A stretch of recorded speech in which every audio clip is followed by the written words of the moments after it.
বন্ধুরা, নরকের পথে একটি অত্যন্ত বিপজ্জনক নদী আছে, যাকে বলা হয় বৈতরণী নদী। ভগবান শ্রীকৃষ্ণ গরুড়জিকে এই অত্যন্ত বিপজ্জনক নদীর কথা বলেছেন। গরুড় পুরাণে ধর্মকাণ্ডে বৈতরণী নদীর বিশদ বিবরণ করা হয়েছে। কেমন ধরনের পাপ করলে একটি জীবকে এই নদী দিয়ে যেতে হয়, এই নদীর আয়তন কত, এই নদী পার হতে কত সময় লাগে ইত্যাদি বিষয়ে ভগবান শ্রীকৃষ্ণ গরুড়জিকে বলেছেন। এর সাথে গরুড় পুরাণে পুষ্পভদ্র নামে আরেকটি নদীর বর্ণনা রয়েছে। এই নদীটি অত্যন্ত পবিত্র, সুন্দর এবং সুখ প্রদান করে। ভগবান শ্রীকৃষ্ণ গরুড়জিকে বলেছেন যে এই নদীতে যারা পড়ে তারা কি ধরনের সুখ পায়। তাহলে আসুন আমরা জেনে নিই নরকের বৈতরণী নদী এবং পুষ্পভদ্র নদী সম্পর্কে।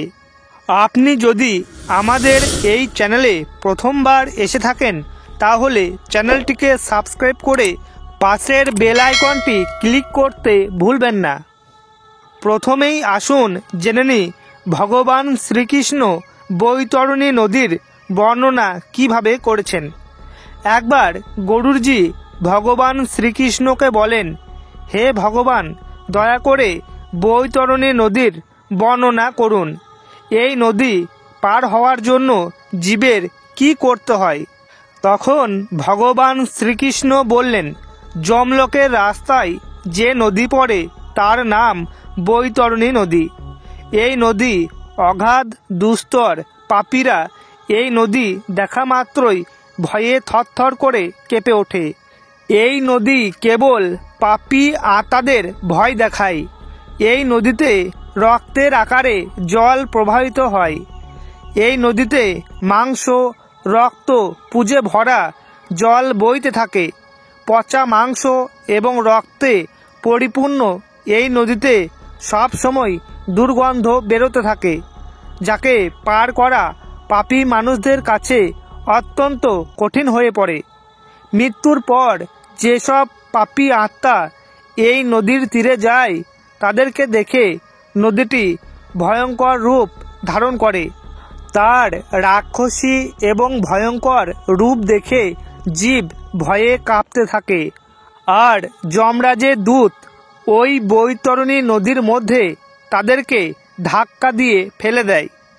বৈতরণী নদীর জল বিভিন্ন রকম জীবাণু, ভয়ঙ্কর সুরলা জীবজন্তু, মাংস ভক্ষণের মতো কাণ্ডযুক্ত প্রাণীতে পরিপূর্ণ।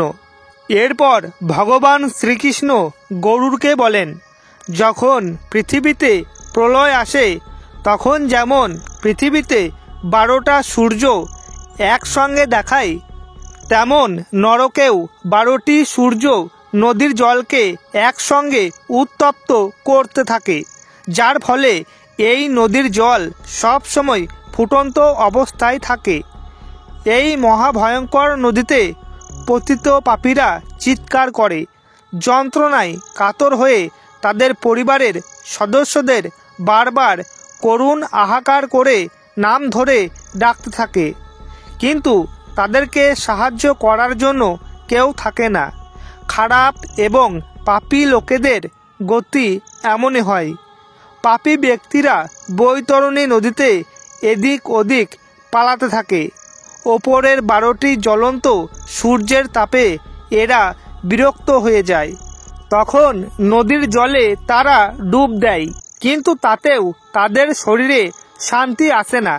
এত কষ্ট সহ্য করতে করতে তারা নিজেদের পাপ কর্মের কথা মনে করে এবং কাঁদতে থাকে। ভগবান শ্রীকৃষ্ণ বলেন, এই বৈতরণী নদী চারিদিক থেকে ভয়ঙ্কর প্রাণীতে ভরা। ওই ভয়ঙ্কর ক্ষুধার্ত প্রাণীরা নদীতে পতিত মানুষদের কামড়াতে থাকে এবং তাদেরকে খেতে থাকে। সমস্ত পাপী ব্যক্তিরা সেই প্রাণীদের থেকে এদিক ওদিক পালাতে শুরু করে, কিন্তু তারা কোনোভাবেই বাঁচতে পারে না। এরপর গরুড় বললেন, প্রভু, কিন্তু যারা পবিত্র আত্মা, যারা সর্বদা পূর্ণ কর্ম করে, তারা এই নদী কিভাবে পার করে? তখন ভগবান শ্রীকৃষ্ণ বললেন, পূর্ণ কর্ম করা ব্যক্তিদের এই বৈতরণী নদী সুখ প্রদান করে। এই নদীতে পতিত হওয়া মাত্রই তাদের পরম আনন্দের প্রাপ্তি হয়। এই নদীর নৌকো চালকরা নদীর তটে আসা পূর্ণ আত্মাদের স্বাগত জানায়। তখন তারা সেই পূর্ণ আত্মাদের বলেন, হে পূর্ণ আত্মা, আপনারা এই নৌকায় বসুন এবং সুখপূর্বক এই বৈতরণী নদী পার করুন। কিন্তু যেসব পাপী ব্যক্তিরা এই নদীর তটে এসে দাঁড়িয়ে থাকে, তাদেরকে যমরাজের দূত এসে বৈতরণী নদীর মধ্যে ধাক্কা দিয়ে ফেলে দেয়। এই নদীতে পড়া মাত্রই ঠোঁটওয়ালা কাক, বাজ পাখি এছাড়া অনেক ভয়ঙ্কর পাখি তাদেরকে আক্রমণ করে। কিন্তু পূর্ণ আত্মারা যখনই এই নদী পেরোয়, তখন তাদের কোনো রকম কষ্ট সহ্য করতে হয় না। তারা যখন এই নদী অতিক্রম করে, তখন বৈতরণী নদীর মধ্যে উপস্থিত হিংস্র জীবজন্তু তাদেরকে কোনো রকম ক্ষতি করে না।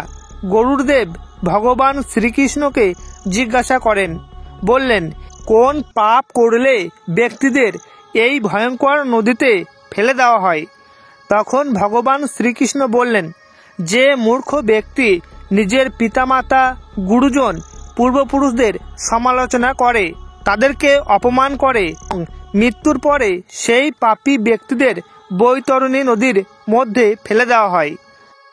যে মূর্খ পুরুষ তার সুশীল এবং পতিব্রতা স্ত্রী ত্যাগ করে, তার সঙ্গে খারাপ আচরণ করে, তাকে অপমান করে, সেই পাপী ব্যক্তিদের মৃত্যুর পর বৈতরণী নদীর মধ্যে ফেলে দেওয়া হয়। যে ব্যক্তি তার শরণে আসা বন্ধু, সাধু, সন্ন্যাসী, নারী, শিশু এবং বৃদ্ধ মানুষের সঙ্গে খারাপ আচরণ করে, তাকেও এই বৈতরণী নদীতে নিক্ষেপ করা হয়। শান্তিপ্রিয় এবং দুর্বল মানুষকে বিনা কারণে যারা কষ্ট দেয় এবং তাদের ওপর অত্যাচার করে, সেই সব ব্যক্তিদের বৈতরণী নদীর মধ্যে ফেলে দেওয়া হয়। যে স্ত্রী নিজের স্বামীর সঙ্গে বিশ্বাসঘাতকতা করে, অন্য পুরুষের সঙ্গে পরকীয়ায় লিপ্ত হয়, ব্যভিচার করে, সেই স্ত্রীকে বৈতরণী নদীর মধ্যে ফেলে দেওয়া হয়। যে ব্যক্তি অন্যের জিনিস চুরি করে, যে ব্যক্তি গাভীকে হত্যা করে, নদীর সেতুকে ধ্বংস করে, অন্যের স্ত্রীর সঙ্গে ভোগবিলাস করে, ছোট মেয়ের সঙ্গে ব্যভিচার করে, তাকেও এই নদীতে ফেলে দেওয়া হয়। তারপর 18 দিনের জন্য সেই আত্মারা যমরাজের নগরে পৌঁছায়, যেখানে পুষ্পভদ্র নামে একটি নদী প্রবাহিত হয়। পুষ্পভদ্রা নদী অত্যন্ত সুন্দর এবং শীতল প্রকৃতির। যে সকল পবিত্র আত্মা এই নদীর সামনে আসে, তখন তারা এই নদীর সুন্দর জল পান করে। তারপর তারা এগিয়ে যায় এবং চারপাশে সুন্দর ফুল বর্ষণ করা হয় এবং তারা আনন্দে নদীতে সাঁতার কাটে। নদীর তীরে একটি সুন্দর বট গাছ আছে, যেখানে সকল আত্মারা বিশ্রাম নিতে চায়। কিন্তু যমরাজের দূত পাপী মানুষকে বিশ্রাম দিতে চায় না। যমরাজের দূত তাদেরকে বৈতরণী নদীর মধ্যে ঠেলে ফেলে দেয়। পূর্ণ আত্মারা তাদের সন্তানদের দ্বারা প্রাপ্ত পিণ্ড তারা ওই স্থানে গ্রহণ করে এবং সেখান থেকেই তারা এগিয়ে যায়। তো বন্ধুরা, যমলোকে যাওয়ার সময় আত্মাদের এই দুটি নদী মধ্য দিয়ে পেরোতে হয়, তবেই তাদের আত্মা মুক্তি পায়।